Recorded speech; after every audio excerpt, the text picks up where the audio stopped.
Srbima je zdravlje bitno. Šta se smijete, mi ljudi imamo 4 vitamina C na našem grbu.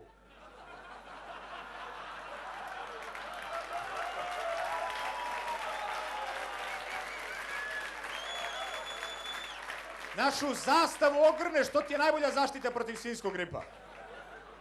I sad, zdravlje nam je jako bitno do te mere da mi kad god imamo neki veći zdravstveni problem, kad idemo kod lekara, obavezno ponesemo flašu pića. Kao, znaš, brže će da te izleči doktor, kao, gde ćeš s tim brendijem? Idem da brendiram doktora. Međutim, uvek ti je neprijatno, uvek to ispod jakne, onako, znaš, ko neka dolaziš. Brendirana korupcija, transparentno podmićivanje. Čim onda uđeš u čekaonicu, lepo znaš koliko je ko bolestan. Ako drži Jack Daniels u ruci i ima boju lica kao zdrav Kinez,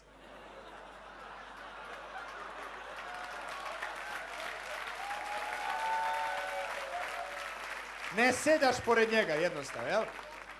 Izaberi da sedneš pored nekog ko je doneo, recimo, litar soka. To je ili neki hipohondar ili je došao da otvori bolovanje, ali on je zdrav.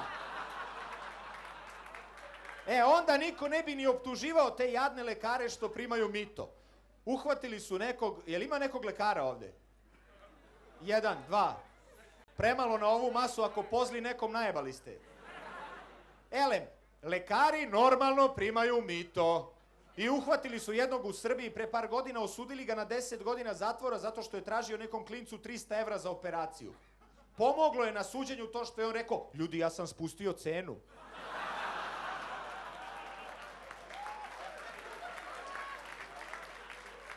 I ja odnesem moj predlog za nacionalni brend, rekao, brendiramo korupciju i oni me otpuste.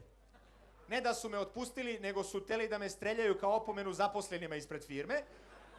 I ja šta ću tad, rekao, ajde da se bavim, da napišem, nisam teo prvo stand-up, hteo sam da napišem tragičnu monodramu po onim antičkim standardima i sad kao kako ću da pišem, tražim inspiraciju po internetu i tako tražim, dođem do raznih ovih porno sajtova. Mene to inspiriše. Što kaže naš narod, jednu noć zaspo s jednom rukom na tastaturi.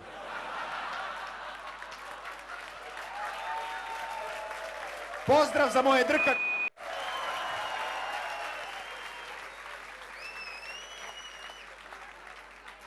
I sad bez zajebavanja počnem da sanjam jedan suludi san koji mi je promenio život. Sanjam da hodam po nekom oblaku i nešto tražim. Šta tražim?